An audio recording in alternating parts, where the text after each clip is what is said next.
네, 올해 들어서 제가 고민이 많아졌는데요. 아파트 가격이 상승하면서 이제 뭐 전세가의 갭이라든가 투자 금액이 더 많아지고 수익률은 낮아지는 경향이 있어서 늘 이제 고객들과 상담하고 고민하고 그러고 있는데 지금 실제적으로 잘 살펴보면 오늘도 판교에 그 지식산업센터의 분양 소식이 나왔었거든요.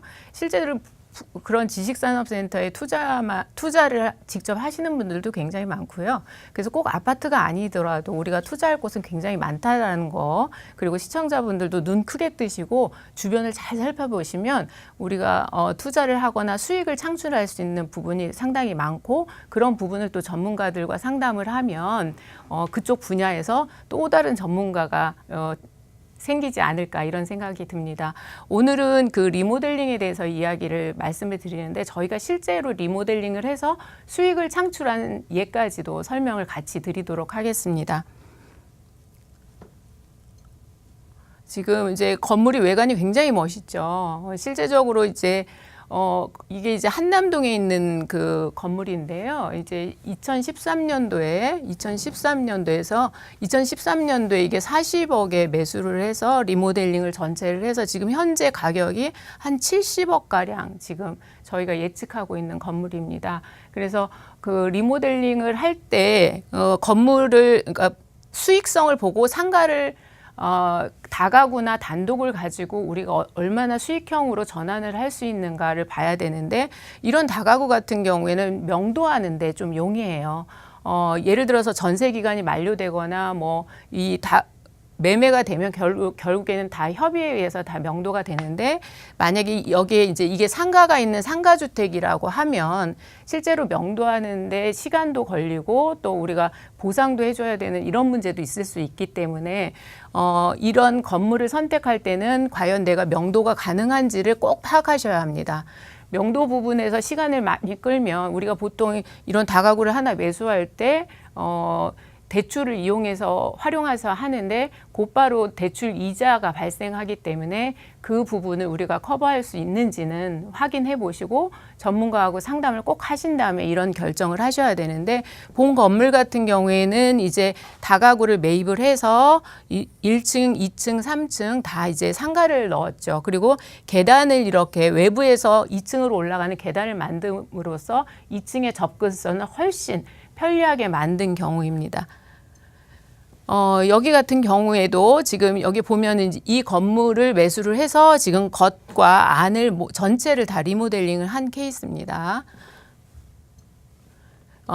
우리가 리모델링을 할 때는 여러 가지를 결정을 해야 되는데, 보통 저희가 아주 좋은 위치라고 지금 현재 보고 있는 곳들이 뭐 강남의 신사동이나 그리고 연남동, 그다음에 홍대 근처 이런 곳들이 아주 대표적이고요. 송파구 방이동, 예를 들어서 그 상권이 확장되고 있는 그 근처에 단독이라든가 다가구라든가 상가주택은 리모델링을 저희가 보통 1억에서 한 3억 정도, 그리고 또 엘리베이터를 넣는 경우도 있거든요. 그런 부분에 대해서는 이제 따로 견적을 뽑아야 되겠지만, 그렇게 해서 임대료 상승을 또 꾀할 수 있고, 또 독특한 외관을 만듦으로써 그 지역의 또 랜드마크로 또 만들 수도 있거든요. 그래서 내 건물 주변의 건물을 보면서 그 상권이 이쪽으로 움직이고 있는지 한번 확인해 보시는 게 좋고요. 내 건물이 안 좋고 다른 건물들이 점점 리모델링을 하고 있다면 그때가 굉장히 좋은 타이밍이라고 볼 수 있기 때문에 매수를 하셔도 참 좋은 그 지역이라고 볼 수 있겠습니다. 그리고 리모델링은 신축에 비해서 이제 50~60% 정도 수준의 비용으로 하고, 이것보다도 더 적게도 진행이 가능합니다. 예를 들어서 단독을 같은 경우에 리모델링을 할 때 우리가 배관이라든가 그다음에 전기라든가 그다음에 뭐 여러 가지 단열이라든가 단독을 해서 방을 더 만든다거나, 혹은 최근에는 뭐 신사동 같은 지역에는 단독을 가지고 회사 그 사옥으로 리모델링 하는 경우도 있는데요. 과연 내가 어떻게 사용할 건지 목표를 정해서 진행하는 게 좋고요. 골목 상권이 그러니까 보통 상권이 강남 같은 대로변은 이제 골목 상권이라고 볼 수 없고요. 홍대라든가 연남동이라든가 망원동이라든가 하는 곳들이 골목 상권이 대표적인 경우인데 골목 상권이 좋아서 그쪽으로 자꾸 인구들이 유입되기 때문에 보통 한번 그 골목으로 들어오면 지출을 하고 목표가 있는 지출을 하고 관광객들이 이게 빠져나가는 걸 볼 수 있습니다. 그래서 그렇게 할 수 있는 리모델링을 할 수 있는 단독이나 다가구를 선택하시는 게 좋습니다. 그리고 이제 좀 전에 말씀드렸던 상권의 확장이 어느 범위까지 되어 있고 이 연결이 어떻게 될 것인가 이런 부분은 시청자분들이 잘 선택 못하시면 전문가분들과 상담하시면 좋을 것 같고요. 실제로 내가 쓸 건지 아니면 임대를 줄 건지 이런 부분에 대해서도 목표를 분명히 하고요. 또 중요한 체크 포인트가 있는데 위반 건축물인지 위반 건축물인 경우에는 대출이 나올 수가 없기 때문에 그런 부분도 검토를 하셔야 되고요. 인허가 문제, 우리가 상가로 용도 변경을 할 때의 인허가 문제가 확실한지. 그래서 계약서 쓸 때도 이 인허가 문제가 없을 경우에는 이 계약을 진행한다라고 특약을 넣거나 이렇게 하면 안전장치가 되겠죠. 그리고 용도 변경에 따른 주차 대수. 최근에 건축법에 의하면 주차 대수가 굉장히 많기 때문에 건물을 신축하는 것보다 리모델링을 하는 것이 훨씬 수익 면에서 좋다고 판단을 해서 이런 아까 말씀드렸던 그런 지역들, 뭐 이태원이 됐든 망원동이 됐든 이런 지역들이 거의 다 리모델링으로 진행되고 있는 걸로 알고 있습니다. 그리고 정화조설지, 음식점이나 이런 곳 같은 경우에는 정화조의 용량 같은 게 따로 있기 때문에 그런 것도 검토하시고, 그다음에 최근에 상업 기업 대출도 약간 제한이 있기 때문에 그 대출 부분도 꼼꼼히 체크하시길 바라고요.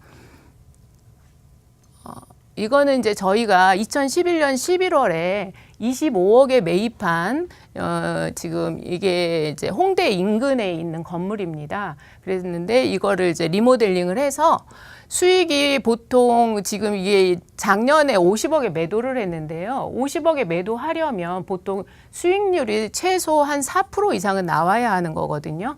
그러면 50억에 매도할 때 한 약 월 1,600만 원 정도의 월세가 나온다고 예상을 하면 이분께서 보유했던 기간이 6년이에요.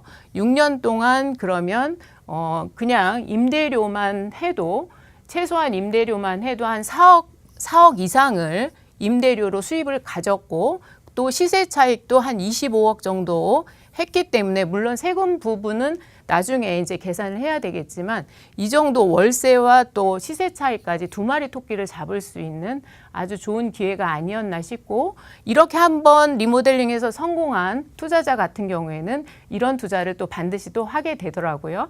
그렇기 때문에 여러분들 시청자분들께서도 이런 곳에 관심을 가지면 요즘 아파트 시장이 너무 올라서 고민이 많으실 것 같은데 또 다른 투자자고 투자처고 그다음에 수익이 많이 나올 수 있는 부분입니다. 그래서 오늘은 이런 부분에 대해서 설명드렸습니다.